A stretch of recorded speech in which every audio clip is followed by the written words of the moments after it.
Some sisters borrow clothes. Mine borrowed my entire future. Most people thought I was Riley's aunt. At her high school graduation, when the counselor handed her the diploma and smiled at me in the crowd, she said, "You must be so proud. Your niece is brilliant." I just nodded. I was 29. She was 18. And I had worked 2 jobs to make sure she never saw what I saw growing up.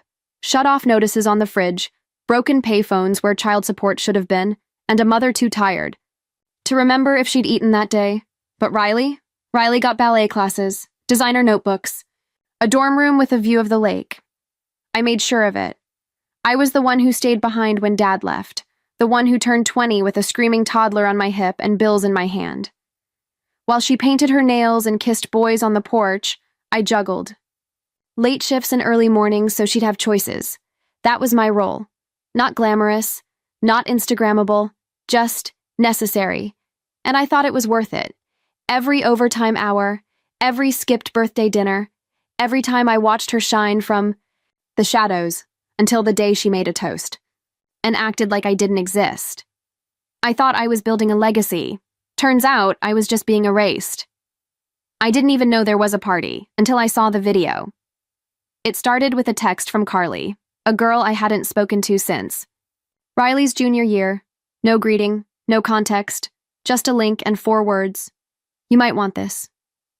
I tapped it on my lunch break, standing in line for a $4 coffee I couldn't justify but desperately needed. The video opened to a garden draped in fairy lights, champagne glasses clinking, someone laughing too loud. Then I saw her, Riley, in white silk, standing beside a man I'd only ever seen in holiday photos, his parents' anniversary party. She was glowing, confident, holding a microphone, and then she said it. I was raised by a single mom who gave everything, even when we had nothing. I'm an only child, but I never felt alone. The words landed like glass in my chest. There was polite applause. Someone wiped a tear. I stood frozen in line, the video still playing, the words echoing louder than the noise around me. Only child, single mom, never alone. I had just wired her tuition the day before. I was still paying off the braces she smiled with in that video. It wasn't just a speech. It was a rewrite, and she cut me from the script. I told myself it didn't mean anything, just nerves, just a mistake, just a moment. I tried to forget the video, tried to rationalize it. She probably panicked, I told myself. Maybe it wasn't planned. Maybe she didn't mean to say that. But 24 hours later, she texted me, "Hey, can you send $200 for housing? My loan's delayed." Again, "Love you," 3 heart emojis, no mention of the party, no thank you for the tuition, no apology, just a link to her Venmo, and a winking gif. I stared at the message for a long time. Then I opened my finance folder. Every wire transfer, every bank statement, every screenshot labeled Riley. I wasn't her sister. I was her sponsor. And I realized she didn't forget me. She was hiding me. Because in her world, the one with wine tastings and linen napkins and curated dinner photos, I didn't fit. And worse than not being acknowledged. I was inconvenient. That's when it hit me. She hadn't erased me.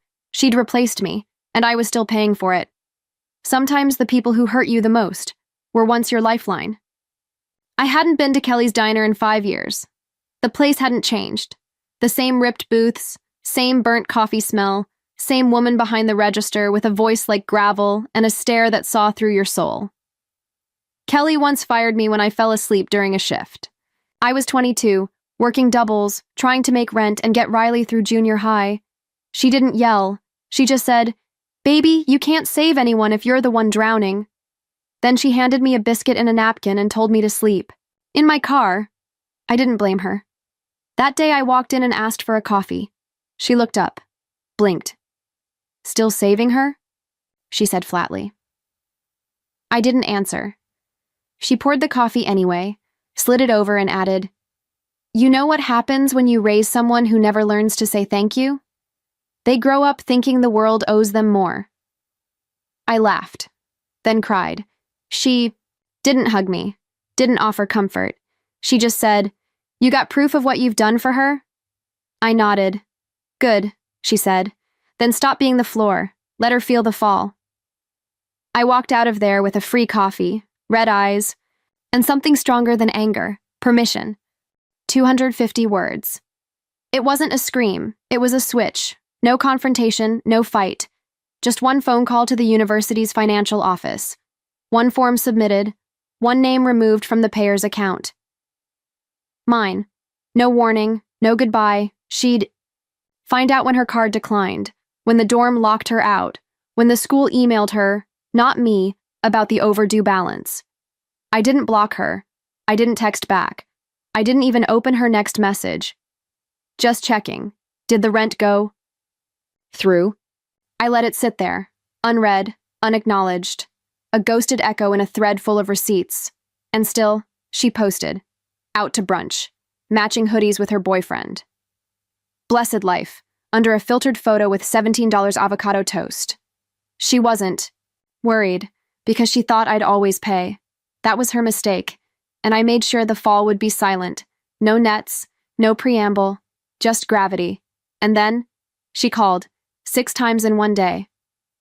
The voicemail started calm. Hey, I think the payment didn't go through. Then desperate, Ava, please, I don't have time to explain right now. Then furious, I don't know what your problem is, but this is my life. I still didn't answer, because now it was hers to carry. I wasn't being cruel. I was just done being edited out of a story I paid to produce. The funny thing about lies? They don't fall apart quietly. The first person to reach out wasn't Riley. It was her roommate, a girl I barely knew named Grace, who messaged me on Instagram out of nowhere. Hey, just wondering, did Riley say you were still covering her rent? Because campus housing's been on her case and she told everyone her trust fund got frozen? Trust fund. That was a new one. I replied with a single sentence. There's no trust fund. Just a tired sister who finally hit her limit. Within hours, Riley called again. Blocked number, straight to voicemail. Then I got a DM from her boyfriend's sister. We'd never spoken, but she had questions. Apparently, Riley told their whole family she came from a trauma background, that she raised herself, and that I was an estranged cousin with emotional issues. Not dead, not disappeared, just downgraded to a cautionary tale. That's when I started gathering the receipts. Screenshots, tuition records, bank statements, rent transfers, backlogged emails of Riley begging for help between emojis and voice notes. Every time she said, "You're all I have." Every time she cried broke. Every time she thanked me, when she still remembered how I put them all in a folder, printed, labeled, sealed, the truth, curated, and chronological. And then the last twist dropped. Grace sent me a screenshot Riley had posted to a private Finsta account, a photo of her new handbag. Can't believe I snagged this with my housing refund. My stomach turned. She wasn't just erasing me. She was using me to buy the image of someone who never needed me. She didn't trip over the truth. She crashed into it because she built her life on my silence. I looked down at the folder in my lap. The final piece wasn't revenge. It was reality, and I was done hiding it. I didn't need to ruin her. I just needed to be undeniable. I didn't show up angry. I showed up, invited. Riley had no idea I'd spoken to anyone. No idea Grace had forwarded screenshots. No idea her boyfriend's sister now followed me, quietly connecting dots. So when I got a message from his mother, "We'd love to meet you, dear. Riley said you two used to be close." I smiled. Brunch was at a French cafe downtown. White, linen napkins, crystal pitchers of cucumber water, the kind of place where everything whispered status. I arrived 5 minutes early, ordered tea, sat in silence. Then they arrived. Riley, her boyfriend, and both parents. Everyone in coordinated beige. Riley's smile faltered when she saw me. I stood up, hugged her like nothing was wrong. She flinched. "You look surprised," I said gently. "I thought you told them I was your cousin." Her boyfriend's mother blinked. Riley laughed. Too quickly, too loudly. "Oh, she's joking," she said. Ava's hilarious. I didn't laugh. Instead, I reached into my bag and pulled out the folder, labeled, The Truth About Riley. I placed it on the table, calm, centered, heavy. I just wanted to drop this off. A little timeline of who really raised Riley and who really paid for the life she's pretending to have earned. I didn't scream. I didn't beg. I just delivered the truth and let her try to outrun it. Some people shout to control a room. I prefer silence. When I slid the folder across the table, no one moved at first. Riley stared at it like it was a lit match. Her boyfriend leaned forward instinctively. His mother placed a hand on his arm, as if already bracing for impact. I took a sip of tea. Let the weight settle. Everything in there, I said softly, is dated, verified, tuition transfers, rent deposits, even the orthodontist payments. I smiled at Riley, gently, as if this were just another Sunday check-in. And yes, I'm the sister, not the cousin. Not the distant relative with problems, just the one who made sure she could walk into your lives pretending she did it all herself. Riley reached for the folder. I put a hand over it. No, I think they should read it first. Her mouth opened, closed. A tremble worked its way into her carefully painted voice. She's trying to humiliate me, Riley snapped, turning to her boyfriend's mom. You know how toxic she's always been. She's obsessed with making herself the victim. But no one looked convinced, not when I calmly opened the folder and slid out the top page, a payment summary with Riley's name, $63,400 in transfers, over 4 years, my name on every line. Her boyfriend's father cleared his throat. His mother leaned back. I just thought, I said, still quiet, if you're welcoming her into your family, you deserve to know who made that possible. Riley's voice cracked. She's making it sound like I owe her my life. And for the first time, I answered without flinching. You don't owe me your life, just the truth. Then I stood, tucked the folder back into my bag. I'm not here to ruin anything, I added, meeting each pair of eyes, but I won't keep paying for someone else's fantasy. I turned to Riley. Erase me all you want. Just don't use my money to do it. No one stopped me as I walked away. No one called after me. The brunch table, so full of curated warmth, moments before had gone ice cold, and behind me, I heard the softest thing of all, a chair scraping back. Someone had finally stood up. But it wasn't for her. I didn't need to burn it down. She built the fire herself. I just handed her a mirror. I never asked what happened after I left that brunch. Didn't need to, because 3 days later, I got a voicemail from Mom. She came home, crying, saying everyone turned on her, that you sabotaged everything. I said nothing.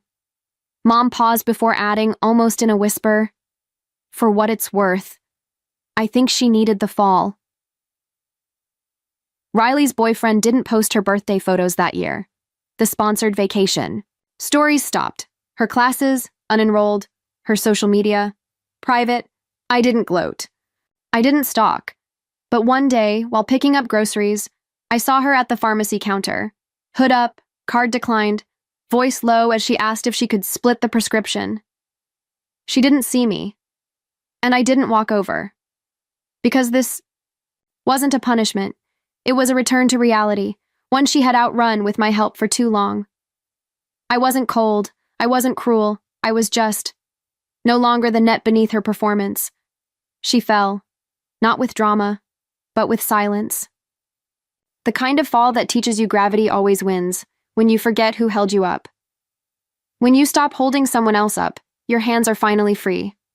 I didn't throw a party, didn't post a quote about healing or boundaries. I just bought a secondhand laptop, enrolled in night classes at the community college, and exhaled. For the first time in over a decade, I wasn't budgeting for 2 people. I wasn't checking tuition deadlines. I wasn't juggling rent deposits with guilt.